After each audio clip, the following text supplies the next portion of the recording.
சாந்தி. இருண்ட மனதில் ஒளியை ஏற்று இருளும் அகன்றே போகும்.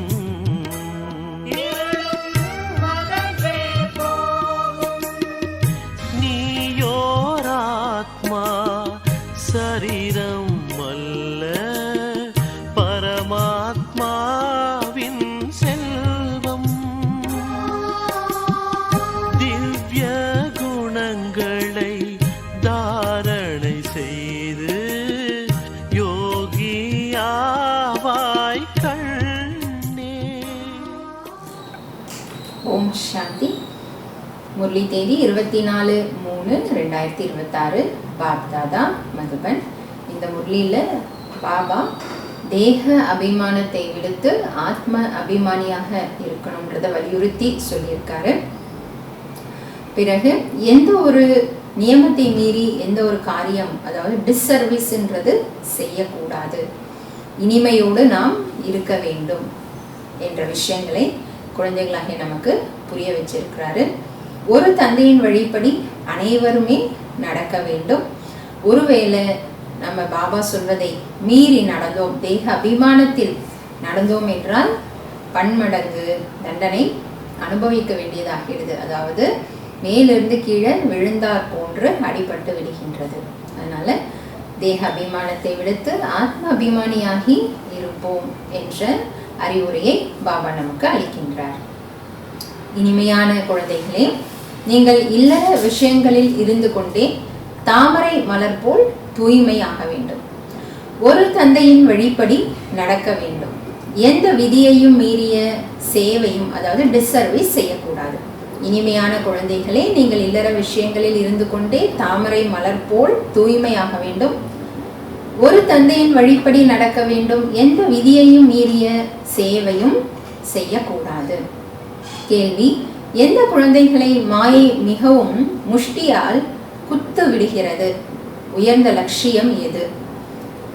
எந்த குழந்தைகளை மாயை மிகவும் முஷ்டியால் குத்தி விடுகிறது? உயர்ந்த லட்சியம் எது? பதில்: தேக அபிமானத்தில் இருக்கும் குழந்தைகளை மாயை மிகவும் பலமாக முஷ்டியால் குத்து விடுகிறது. அதாவது கை முட்டியில் அப்படியே மடக்கி ஓங்கி குத்து விட்டாங்கன்னா அடி எப்படி பலமா விழும் இல்லையா?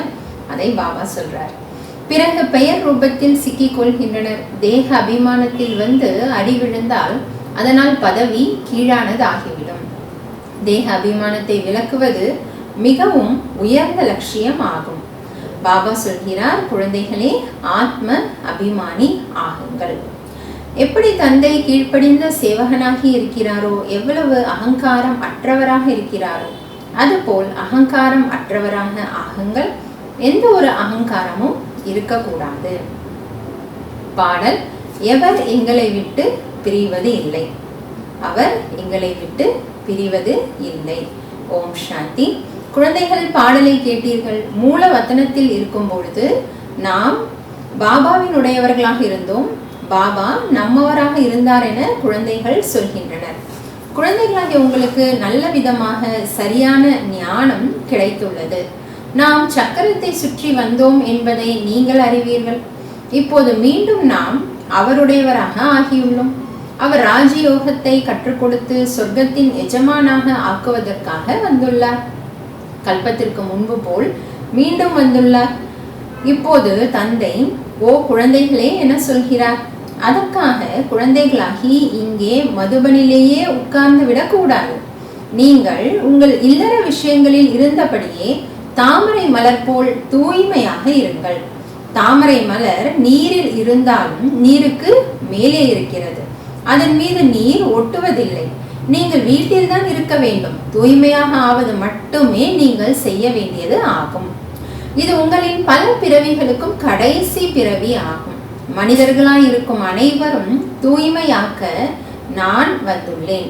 தூய்மை அற்றோரை தூய்மை ஆக்குபவர், அனைவருக்கும் சத்கதி வழங்கும் வல்லல் ஒரு தந்தை தான் ஆவார். அவரை தவிர வேறு யாரும் தூய்மையாக்க முடியாது. அரைக்கல்ப காலமாக நாம் ஏனியில் இறங்கி வந்தோம் என நீங்கள் அறிவீர்கள். 84 பிறவிகளை நீங்கள் கண்டிப்பாக முடிக்க வேண்டும். மேலும் 84 பிறவிகளின் சக்கரத்தை முடித்து மிகவும் சோர்ந்த நிலையை அடையும் போது நான் வரவேண்டி உள்ளது. இடையில் யாரும் தூய்மையற்றவரிலிருந்து தூய்மையானவராக ஆக்க முடியாது. யாருக்கும் தந்தையையோ படைப்பையோ பற்றி தெரியாது. நாடகத்தின்படி அனைவருமே கலியுகத்தில் தூய்மை அற்றவராக தமோ பிரதானமாக ஆகத்தான் வேண்டும். தந்தை வந்து அனைவரையும் தூய்மையாக்கி சாந்தி தாமத்திற்கு அழைத்து செல்கிறார். மேலும் நீங்கள் தந்தையிடமிருந்து சுகதாமத்தின் ஆஸ்தியை அடைகிறீர்கள். சத்தியுகத்தில் எந்த துக்கமும் இருப்பதில்லை. இப்போது நீங்கள் வாழ்ந்தபடியே தந்தையுடையவராக ஆகியுள்ளீர்கள். நீங்கள் இல்லற விஷயத்தில் இருக்கத்தான் வேண்டும் என தந்தை சொல்கிறார். நீங்கள் வீடு வாசலை விட்டு விடுங்கள் என தந்தை ஒருபோதும் யாருக்கும் சொல்வதில்லை. இல்லற விஷயத்தில் இருந்தபடி இந்த கடைசி பிறவியில் தூய்மை அடைய வேண்டும். நீங்கள் வீடு வாசலை விடுங்கள் என தந்தை எப்போதாவது சொல்லி இருக்கிறாரா என்ன?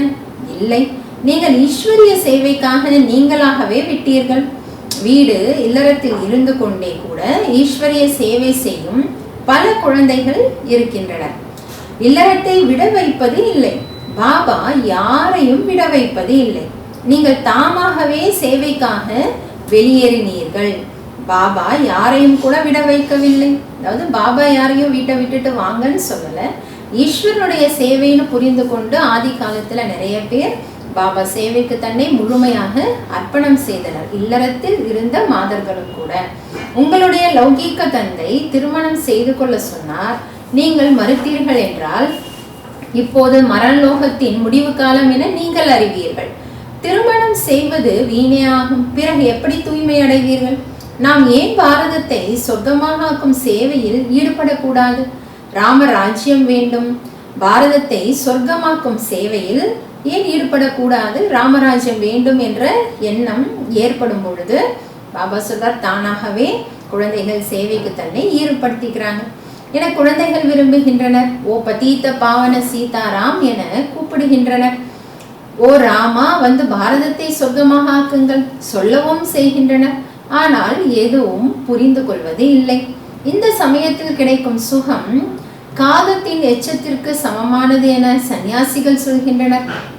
அப்படித்தான் இருக்கிறது. இங்கே சுகம் இல்லவே இல்லை. சொல்லிக்கொண்டே இருக்கின்றனர். ஆனால் யாருடைய புத்தியிலும் இல்லை. தந்தை துக்கத்திற்காக இந்த சிருஷ்டியை படைக்கவில்லை. சொர்க்கத்தில் துக்கத்தின் பெயர் அடையாளம் இருக்காது என்பதை மறந்து விட்டீர்களா என தந்தை கேட்கிறார். அங்கே கம்சன் முதலானவர்கள் எங்கிருந்து வந்தனர்? இப்போது எல்லைக்கு அப்பாற்பட்ட தந்தை சொல்லும் வழிப்படி நடக்க வேண்டும். தனது மனதின் வழி நடப்பதால் வீணாக்கிக் கொள்கின்றனர். ஆச்சரியப்படும்படி கேட்டு பிறருக்கும் சொல்லி பின் ஓடிவிடுகின்றனர் அல்லது துரோகிகள் ஆகிவிடுகின்றனர்.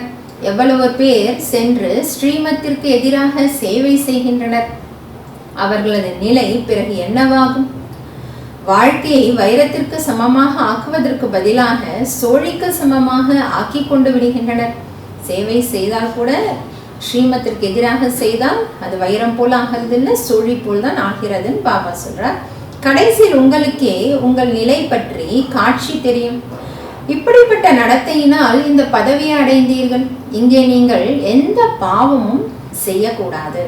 ஏனென்றால் நீங்கள் புண்ணிய ஆத்மா ஆகிறீர்கள். பிறகு பாவத்திற்கு 100 மடங்கு தண்டனை கிடைக்கும். சொர்க்கத்தில் என்னவோ வருவார்கள் தான், ஆனால் மிகவும் குறைவான பதவி கிடைக்கும். இங்கே நீங்கள் ராஜயோகம் கற்க வருகிறீர்கள். பிறகு பிரஜைகள் ஆகிவிடுகிறீர்கள். பதவியில் மிகவும் வித்தியாசம் உள்ளதல்லவா? யஜ்யத்தில் ஏதாவது கொடுக்கிறார்கள், பிறகு திரும்ப எடுத்து சென்று விடுகிறார்கள் எனும் போது சண்டால பதவிதான் கிடைக்கும் என்பதும் புரிய வைத்திருக்கிறேன். பாபா சொல்றார், ஆல்ரெடி புரிய வச்சிருக்கேன். பல குழந்தைகளின் நடத்தையும் அது போல் இருக்கிறது. அவர்களின் பதவி குறைந்துவிடும். ராஜா ராணிக்கு பதில் பிரஜையிலும் கூட குறைந்த பதவி அடைந்து விடும்படியான எந்த கர்மமும் செய்யாதீர்கள் என பாபா புரிய வைக்கிறார். யஜ்யத்தில் அர்ப்பணமாகி பிறகு ஓடி போய்விட்டால் சென்று என்னவாக ஆவார்கள்? இதையும் கூட தந்தை புரிய வைக்கிறார். குழந்தைகளே, எந்த பாவ காரியமும் செய்யாதீர்கள். இல்லாவிட்டால் 100 மடங்கு தண்டனை கிடைக்கும். பிறகு ஏன் நஷ்டப்பட வேண்டும்? இங்கு இருப்பவர்களை விடவும் வீடு இல்லறத்தில் இருப்பவர்கள், சேவையில் இருப்பவர்கள் மிகவும் உயர்ந்த பதவியை அடைகின்றனர். சமர்ப்பணம், அதாவது பாபா வீட்டுல இருக்கிறவங்க அவர்களும் சேவை செய்கிறார்கள். அதிலும் பாபா சொல்றார், இல்லறத்தில் இருந்து கொண்டு கூட நிறைய சேவை செய்பவர்கள் இவர்களை விட பதவி நிறைய அடைகிறாங்கன்றார். 8 அணா அல்லது 1 ரூபாய் அனுப்பி வைக்கும் மிகவும் ஏழ்மையில் இருப்பவர்களும் இருக்கின்றனர். இங்கே வருபவர்கள் 1000 ரூபாய் கொடுத்தாலும் கூட ஏழைகளின் பதவி உயர்வானதாகி விடுகிறது. ஏனென்றால் அவர்கள் பாவ கர்மங்கள் எதுவும் செய்வதில்லை. பாவம் செய்தால் 100 மடங்காகிவிடும். நீங்கள் புண்ணிய ஆத்மாகி அனைவருக்கும் சுகம் கொடுக்க வேண்டும். துக்கம் கொடுத்தால் பிறகு விசாரணை குழு அமரும். நீங்கள் இதை செய்த இப்போது தண்டனையை அனுபவி என காட்சிகள் தெரியும். பதவியும் கீழானதாக ஆகிவிடும். கேட்டுக்கொண்டு இருக்கின்றனர். ஆனாலும் கூட பல குழந்தைகள் தலைகீழான நடத்தையில் நடந்தபடி இருக்கின்றனர். எப்போதும் பால் பாயாசமாக இருங்கள் என தந்தை சொல்கிறார். அதாவது இனிமையான வார்த்தை, இனிமையான நடத்தை இருக்கட்டும்னு பாபா சொல்றார். உப்பு நீர் ஆகி இருந்தால் விதிக்கு புறம்பான சேவை அதிகம் செய்கின்றனர்.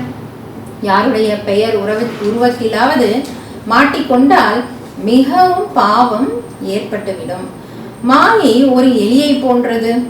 எலி ஊதியும் விட்டு கடித்தபடியும் இருக்கும், ரத்தமும் வரும், தெரிவதே இல்லை. மாயையும் ரத்தம் வர வைத்து விடுகிறது. தெரியவே தெரியாத அளவு கர்மத்தை செய்ய வைத்து விடுகிறது. 5 விகாரங்கள் ஒரேடியாக முகத்தை திருப்பி விடுகிறது. பாபா எச்சரிக்கை கொடுப்பார் அல்லவா? எனக்கு எச்சரிக்கையே கொடுக்கவில்லை என விசாரணை குழுவிடம் சொல்லும்படியாக ஆகக்கூடாது. ஈஸ்வரன் கற்பிக்கிறார் என நீங்கள் அறிவீர்கள். தாமும் எவ்வளவு அகங்காரம் மற்றவராக இருக்கிறார். நான் கீழ்ப்படிந்த சேவகன் என சொல்கிறார். சில குழந்தைகள் எவ்வளவு அகங்காரம் இருக்கிறது. பாபாவுடையவராகி பின் இப்படியான, அதாவது தவறான கர்மங்கள் எல்லாம் செய்கின்றனர். கேட்கவே வேண்டாம். இவர்களை விடவும் வெளியே இல்லறத்தில் இருப்பவர்கள் உயர்வாக ஆகிவிடுகின்றனர். தேக அபிமானம் வரும்போதே மாயை நன்றாக பலத்த அடி கொடுத்து விடுகிறது. தேக அபிமானத்தை விடுவது என்பது உயர்ந்த லட்சியம் ஆகும். தேக அபிமானம் வந்தது, அடி விழுந்ததோ? அப்படி இருக்க ஏன் தேக அபிமானத்தில் வர வேண்டும்? அதனால் பதவி கீழானதாகிவிடும். அங்கே சென்று பாபா சொல்றார், குப்பையை பெருக்க வேண்டிய நிலைக்கு வந்துவிடக் கூடாது.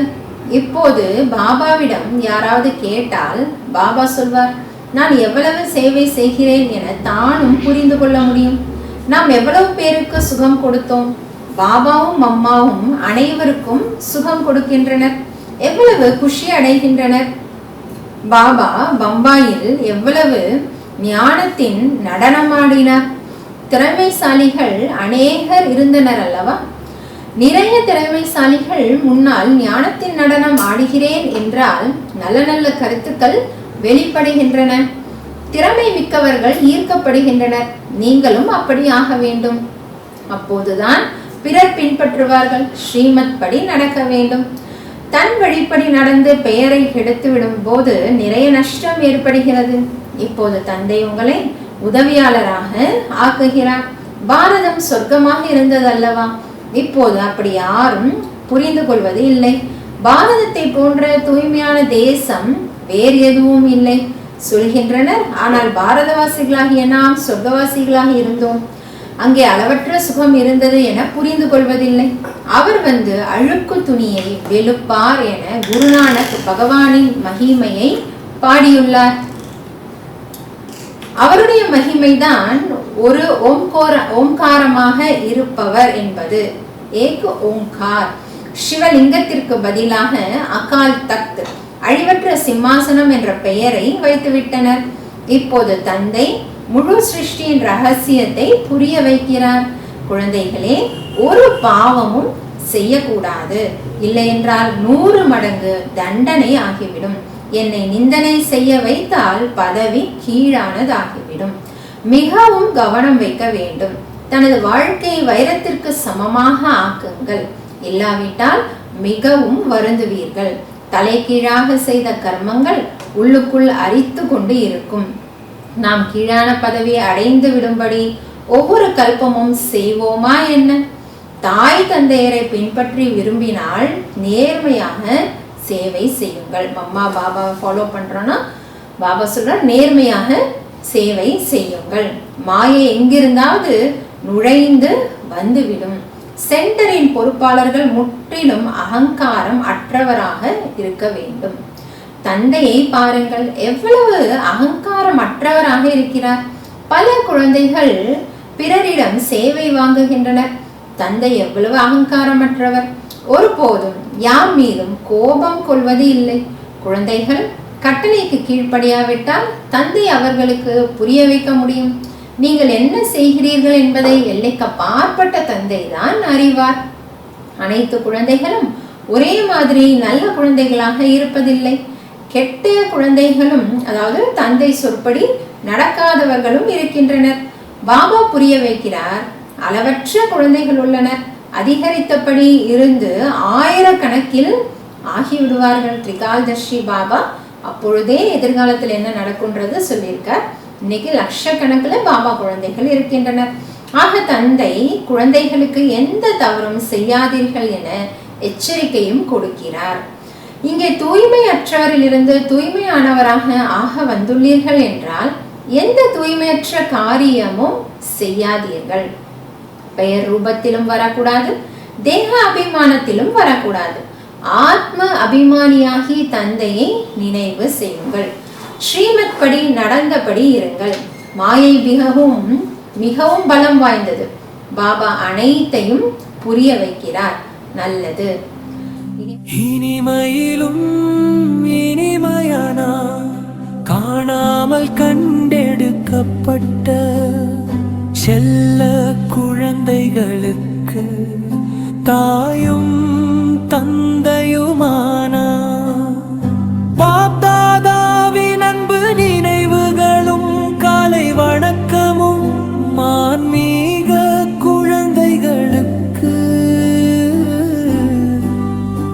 ஆன்மீக தந்தையின் நமஸ்காரம்.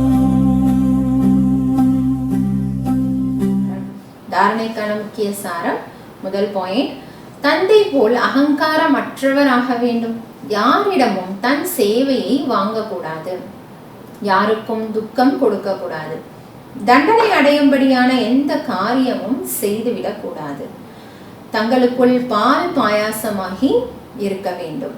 செகண்ட் பாயிண்ட், ஒரு தந்தையின் உயர்ந்த வழிப்படி நடக்க வேண்டும், தன் வழிப்படி அல்ல. வரதானம், ஒரு நொடியில் தேகம் என்ற ஆடையிலிருந்து விலகியவராகி வினை பயன் மீது வெற்றி அடையக்கூடிய சர்வ சக்திகளில் நிறைந்தவர் ஆவீர்களாக. ஒரு நொடியில் தேகம் என்ற ஆடையிலிருந்து விலகியவராகி வினை பயன் மீது வெற்றி அடையக்கூடிய சர்வ சக்திகளில் நிறைந்தவர் ஆவீர்களாக. கர்ம கணக்கினுடைய ஆதிக்கம் ஏற்படும் பொழுது கர்ம இந்திரியங்கள் வினை பயனுக்கு வசப்பட்டு தன் பக்கம் ஈர்க்கிறது. அதாவது எந்த நேரத்தில் மிகவுமே வலி ஏற்பட்டு கொண்டு இருக்கிறதோ அப்பேற்பட்ட நேரத்தில் கர்ம கணக்கை கர்ம பந்தனமாக பரிவர்த்தனை அதாவது மாற்றம் செய்துவிடக்கூடிய பார்வையாளராக இருந்து கர்ம இந்திரியங்கள் மூலமாக அனுபவிக்குமாறு செய்விக்க கூடியவர்களே அனைத்து சக்திகளில் நிறைந்திருக்கும் அஷ்ட ரத்தினங்கள் வெற்றியாளர்கள் என அழைக்கப்படுகின்றனர். இதற்காக வெகு காலம் தேகம் என்ற ஆடையிலிருந்து விலகி இருப்பதற்கான அபியாசம் பயிற்சி இருக்க வேண்டும்.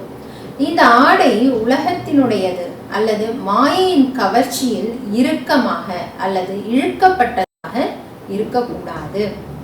அப்பொழுது சுலபமாக உடல் என்ற ஆடை களையப்பட்டு விடும். ஸ்லோகன், அனைவருடைய மதிப்பை பெற வேண்டும் என்றால் பணி உள்ளம் உடையவராகுங்கள். பணி உடைமையே உயர் உடைமையின் அடையாளம் ஆகும். அனைவருடைய மதிப்பை பெற வேண்டும் என்றால் பணி உள்ளம் உடையவராகுங்கள். பணி உடைமையே உயர் உடைமையின் அடையாளம் ஆகும். அம்மானுடைய கிளாஸ் மாதேஸ்வரி அவர்களின் விலை மதிப்பிட முடியாத மகா வாக்கியங்கள். ஹெட்டிங்: ஈஸ்வர் சர்வவியாபி அல்ல. அதற்கான ஆதாரம் என்ன? அம்மா சொல்றாங்க, ஷிரோன்மணி, அதாவது அனைத்து மத நூல்களின் தாய் கீதையில் பகவான் மகா வாக்கியம் என்ன இருக்கிறது என்றால், குழந்தைகளே, எங்கு வெற்றி இருக்கிறதோ அங்கு நான் இருப்பேன். இது கூட பரமாத்மாவின் மகா வாக்கியம் ஆகும். மலைகளில் உயர்ந்ததாக கருதப்படுவது இமய மலை ஆகும். அதில் நான் இருக்கிறேன். மேலும் நாகத்தில் கருப்பு என்பது நானாக இருக்கிறேன். ஆகையால் மலையில் உயர்ந்த மலை கைலாச மலையை காட்டப்படுகிறது.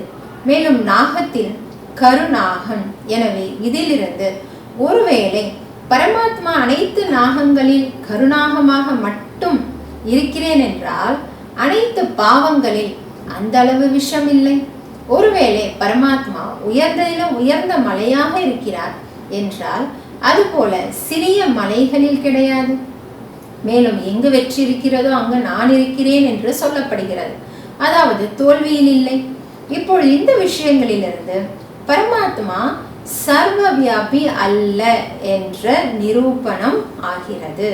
பர்டிகுலரா ஒரு இடத்துல தான் இருக்கார் அப்படிங்கிறப்ப அப்ப சர்வவியாபி அல்ல என்பது நிரூபணமாகிறது.